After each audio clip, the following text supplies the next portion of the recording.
આજે આપણે બનાવીશું સંભારિયા મરચા. ખૂબ જ ટેસ્ટી બનતા હોય છે અને આને તમે 8 થી 10 દિવસ સુધી ખાઈ શકશો.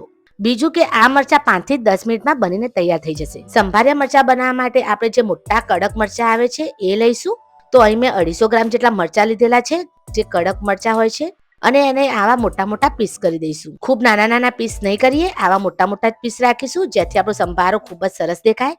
સંભારિયા મરચા માટે પહેલા આપણે એનો મસાલો બનાવી દઈશું, જે ફક્ત 2 મિનિટમાં બની જશે. તો એના માટે મેં 1 ચમચી હળદર, 1 ચમચી રાઈના કુરિયા, 1 ચમચી જીરું પાવડર, 1 ચમચી હિંગ, અડધી ચમચી કાશ્મીર લાલ મરચાનો પાવડર, 1 ચમચી આમચૂર પાવડર, અડધી ચમચી મેથીના કુરિયા, અડધી ચમચી વરિયાળી, 1 ચમચી કસ્તુરી મેથી. બસ આટલા મસાલા એડ કરીને આપણે આને મિક્સ કરી દઈશું. સંભારિયા મરચા માટે આ સ્પેશિયલ મસાલો છે. આનાથી તમારા સંભારિયા મરચા ખૂબ જ ટેસ્ટી અને સ્વાદિષ્ટ બનશે અને ખૂબ જ સરળ છે આને બનાવવું. ટેસ્ટ પ્રમાણે થોડું મીઠું એડ કરી દઈશું આમાં અને આને સાથે મિક્સ કરી દઈશું. હાલ માર્કેટમાં ખૂબ જ સરસ મરચા મળી રહ્યા છે, તો તમે આ સંભારો જરૂરથી બનાવીને ખાજો. તમારું ખાવાનો જે સ્વાદ છે એ બમણો કરી નાખશે. ચાલો ત્યારે આગળની પ્રોસેસ કરી દઈએ. ફક્ત 2 થી 3 મિનિટમાં આ મરચા બનીને તૈયાર થઈ જશે. અહીં મેં સરસવનું તેલ લીધું છે. સરસવના તેલમાં સંભારિયા મરચા ખૂબ જ ટેસ્ટી બનતા હોય છે, એટલે મેં સરસવનું તેલ લીધું છે. 1 મોટો ચમચો અહીં સરસવનું તેલ આપણે એડ કરીશું. એમાં 1 ચમચી રાઈ એડ કરી દઈશું. અહીં રાઈ ચટકી જાય એટલે હું આમાં મરચા એડ કરી દઈશ. આ મરચાને હવે આપણે 2 થી 3 મિનિટ માટે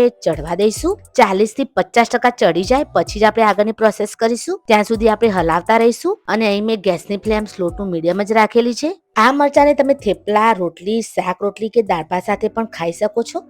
ભરવાની ઝંઝટ વિના આ મરચા બની જશે. મરચા અહીંયા આપણે મોડા જ લેવાના. તમે તીખું ખાઈ શકતા હોય તો મીડિયમ તીખા મરચા પણ તમે લઈ શકો, અને વધારે તીખા હોય તો તમારે એમાંથી નસો અને બીજ કાઢી દેવાના. તો અહીં આને હું 40 થી 50% કુક થવા દઈશ. તો અહીં મરચા ચડે 3 થી 4 મિનિટ જેવું થઈ ગયું છે.